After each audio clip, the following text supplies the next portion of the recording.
শিক্ষার্থী বন্ধুরা সবাই কুশলে আছো? দেখো তোমাদের সাথে এই 6টা এমসিকিউ শেয়ার করছি। একটি দণ্ডের দৈর্ঘ্যের বর্গ তার ছায়ার দৈর্ঘ্যের বর্গের 1/3 হলে লম্বের দৈর্ঘ্য হলে এ বি সমান এইচ আর ছায়া হলে এক্স, তাহলে H square is equal to x square by 3, অর্থাৎ H is equal to x by root 3। তাহলে tan theta is equal to H by root 3, sorry x by root 3 divided by x is equal to x by root 3 into 1 by x is equal to 1 by root 3 সমান হলো tan 30 degree. অতএব থিটার মান হলো 30 degree. পাশের চিত্রে x এর মান নিচের কোণটি। দেখো বন্ধুরা, এই কোণটা যদি হয় তাহলে এই কোণ সংলগ্ন বাহু হলো BC আর CD। CDটা হলো অতিভুজ, BCটা ভূমি, আর BD বাহুর দৈর্ঘ্য দেওয়া আছে।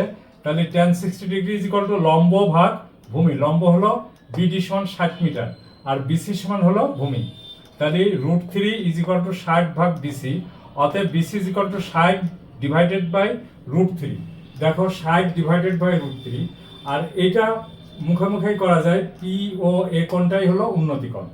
অবনতি কোণের মান কত ডিগ্রি হলে একটি খুঁটির দৈর্ঘ্য ও ছায়ার দৈর্ঘ্য সমান হবে? খুঁটির দৈর্ঘ্য ও ছায়ার দৈর্ঘ্য সমান মানে খুঁটির দৈর্ঘ্য x হলে ছায়ার দৈর্ঘ্য x। তাহলে tan theta is equal to কত? x by x is equal to 1। তার মানে tan theta is equal to tan 45 degree, অর্থাৎ theta is equal to 45 degree. পাশের চিত্র অনুযায়ী 5 নং ও 6 নং প্রশ্নের উত্তর দাও। দেখো বিসি বাহুর দৈর্ঘ্য নির্ণয় করো। এই দেখো, এটা যদি cos, এটা 60 ডিগ্রি, তাহলে এই কোণ সংলগ্ন বাহু হলো একটা এসি আর একটা হলো বিসি। তাহলে আমরা cos 60 degree pi. cos 60 degree is equal two ভূমি ভাগ অতিভুজ, তার মানে বিসি ভাগ অতিভুজ হলো এসি। তাহলে বিসি এর মান আমাদের বের করতে হবে।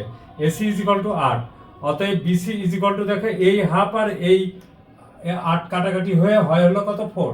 অতএব বিসি ইজ ইকুয়াল টু 4, মানে cos 60 ডিগ্রি সমান হলো হাফ। আর 6 নম্বর প্রশ্নটা দেখো, এ বি এর দৈর্ঘ্য নিচের কোণটি। এ বি এর দৈর্ঘ্য, তুমি এখন এখানে খেয়াল করো, এই কোণটা যদি আমরা নিই তাহলে লম্ব ভাগ ভূমি, তাহলে লম্ব হলো এবি আর ভূমি হলো কত? বিসি। তাহলে tan 60 degree is equal two লম্ব ভাগ ভূমি। tan 60 ডিগ্রির মান হলো রুট 3, ভূমি হলো বিসি ইজ ইকুয়াল টু 4, তাহলে AB is equal to 4 root 3। এই দেখো AB is equal to 4 root 3, এই যে এই প্রশ্নটা। তাহলে বন্ধুরা, আমরা এই এমসিকিউ প্রশ্নটা তখনই তোমরা ভালো পারবা যখন তোমাদের বেসিক কনসেপ্টটা ক্লিয়ার থাকবে। যদি বেসিক ক্লিয়ার থাকে তাহলে কোনো সমস্যা নেই, তা না হলে দেখবা তুমি ঠিকমতো উত্তর দিতে পারবে না। অর্থাৎ বেসিকের বিকল্প কিছু নাই। তোমরা এই ভিডিওটা দেখবা, অনুশীলন করবা, তাহলে দেখবা তোমাদের অনেক ইজি হয়ে যাবে। থ্যাংক ইউ বন্ধুরা, সবাই ভালো থাকো ও সুস্থ থাকো।